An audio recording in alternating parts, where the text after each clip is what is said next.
Барселона стала победителем Кубка Испании по футболу.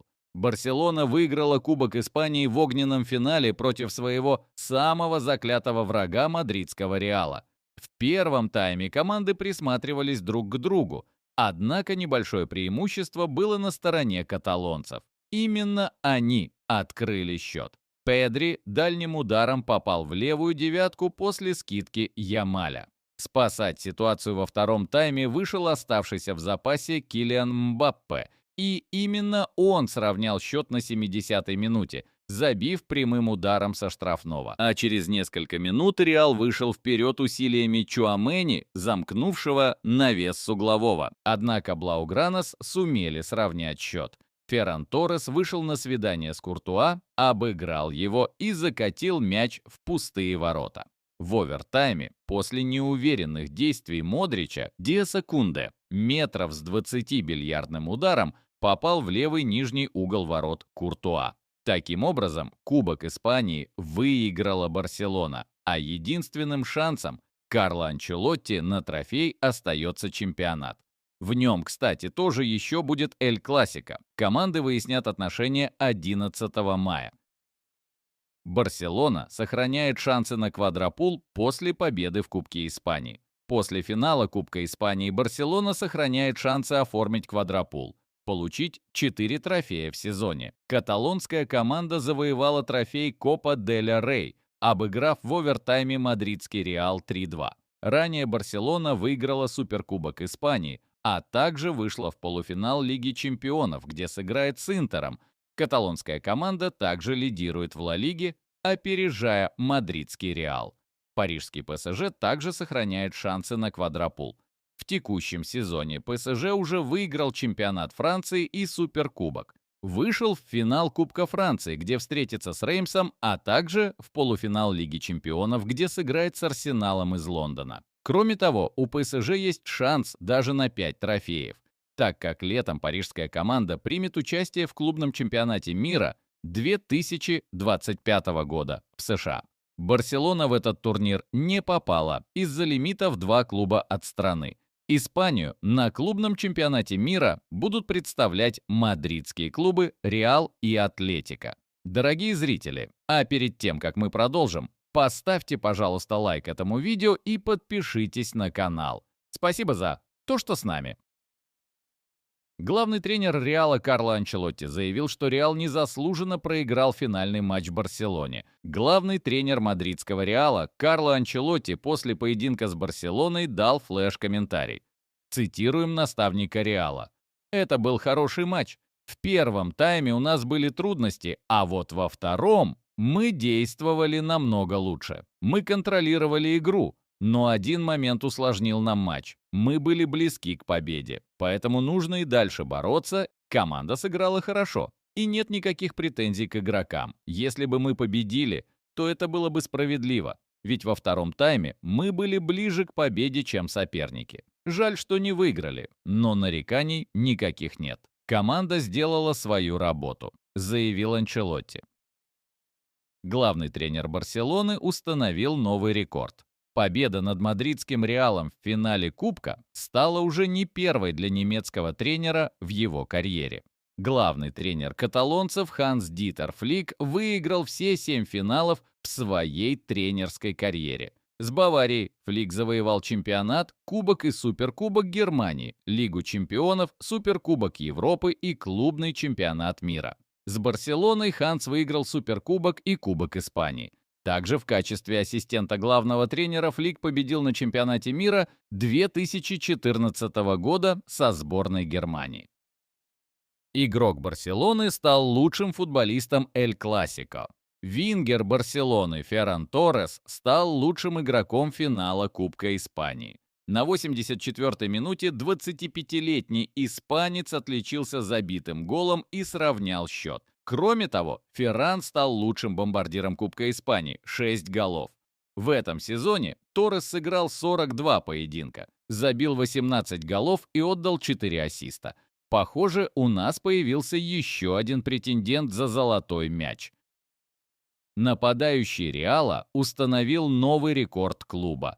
В финальном матче Кубка Испании Реал проиграл Барселоне со счетом 2-3. Один из голов за Реал забил Килиан Мбаппе, ставший 34-м для француза в сезоне за клуб во всех турнирах. В своем дебютном сезоне за Реал никто в 21 веке не забивал такое количество мячей. Рекордсменом клуба является Иван Самарано, забивший 37 голов в своем дебютном сезоне за Реал во всех турнирах. К примеру, бывшая звезда Реала Криштиану Роналду забил 33 гола в дебютном сезоне за Реал. Как мы видим, француз Мбаппе уже побил рекорд португальца.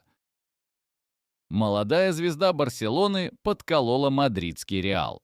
Лидер каталонской Барселоны Ламин Ямаль поделился эмоциями после победы своей команды в финале Кубка Испании, где подопечным Ханси Флика удалось обыграть мадридский Реал.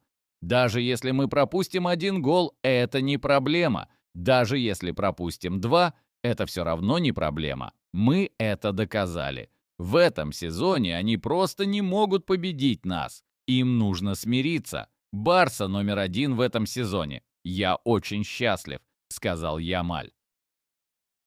Вратарь Реала Тибо Куртуа расплакался после поражения команды от Барселоны в Кубке Испании. Сразу после финального поединка бельгийский вратарь королевского клуба Тибо Куртуа расплакался в подтрибунном помещении. По информации издания Defensa Central, Тибо уже успел провести разговор с главным тренером Карло Анчелотти. «Мистер, простите, я совершил непростительную ошибку. Я подвел команду», — сказал Куртуа. Напомним, Куртуа неудачно сыграл на выходе, из-за чего Реал пропустил второй гол, а позже, в овертаймах, бельгиец не сумел отбить дальний удар низом от Жюля Кунде. Отмечается, что Карло Анчелотти уже пожалел, что поставил Куртуа на этот финал вместо голкипера Андрея Лунина, который до этого постоянно стоял в матчах Кубка Испании. Лидер Реала получил травму в финале Кубка против Барсы. Вингер Реала Винисиус Жуниор получил травму в финальном матче Кубка Испании против Барселоны. Бразилец не смог продолжить игру. На 89-й минуте его заменил Браим Диас. Пока неизвестно, насколько серьезна травма и сколько понадобится игроку на восстановление. Однако, скорее всего, этот сезон для Винисиуса закончен. Полузащитник Реала обвинил главного судью в симпатии к Барселоне в финальном матче Кубка Испании по футболу. Звездный английский хавбэк мадридского Реала Джуд Беллингем остался недоволен судейством в финале Кубка Испании против Барселоны, в котором сливочные потерпели поражение со счетом 2-3 по итогам овертаймов. Все в их пользу. Каждое решение, которое спорное 50/50, в их пользу. Джуд сказал это в подтрибунном помещении. Напомним, главным арбитром встречи был Рикардо де Бургос, которого Реал требовал отстранить за день до игры из-за его высказываний на пресс-конференции. Тогда Рикардо рассказал о своем сыне, которого булят в школе и называют сыном вора. Все из-за мадридского клубного ТВ, в котором раскритиковали де Бургоса за судейство в поединке против Атлетико. Несмотря на заявление Джуда и ситуацию перед поединком, нейтральный болельщик вряд ли скажет, что Рикардо судил предвзято. Кроме того, он даже отменил назначенный пенальти на 96-й минуте в ворота Реала после просмотра ВАРа. Защитнику Реала Антонио Рюдигеру грозит длительная дисквалификация. Немецкий защитник мадридского Реала Антонио Рюдигер был удален в финальном матче Кубка Испании против Барселоны. Немецкий защитник что-то швырнул в сторону рефери. Когда судья подошел показывать ему красную карточку, Антонио сорвался и начал рваться к нему, однако центрбэка уже держали. По итогу сдерживать Рюдигера подошли 6 человек. Однако Рюдигер не успокоился и после матча хотел пойти разобраться с арбитром. Сдержать вратаря удалось голкиперу Андрею Лунину, который схватил немца за шею и отвел от потенциальной драки. По информации испанского издания Кадена, немецкому защитнику сливочных теперь грозит длительная дисквалификация. Антонио может пропустить от 4 до 12 матчей за свою излишнюю эмоциональность в конце финального матча. Отмечается, что кроме Рюдигера, в конце поединка красные карточки также получили еще два игрока Реала. Атакующий полузащитник Джуд Беллингем, а также капитан Реала Лукас Васкес также были удалены с поля. Васкес был удален за оспаривание решений судьи и выход на поле, а Беллингем получил красную карточку за агрессивное поведение по отношению к арбитру. Дорогие зрители, а как вы считаете, действительно ли судья помог Барселоне выиграть этот матч, как считают игроки Реала? Или же мадридский клуб просто не умеет проигрывать? Напишите ваше мнение в комментариях к этому видео. Напоследок с вас лайк и подписка на канал. Спасибо за то, что с нами.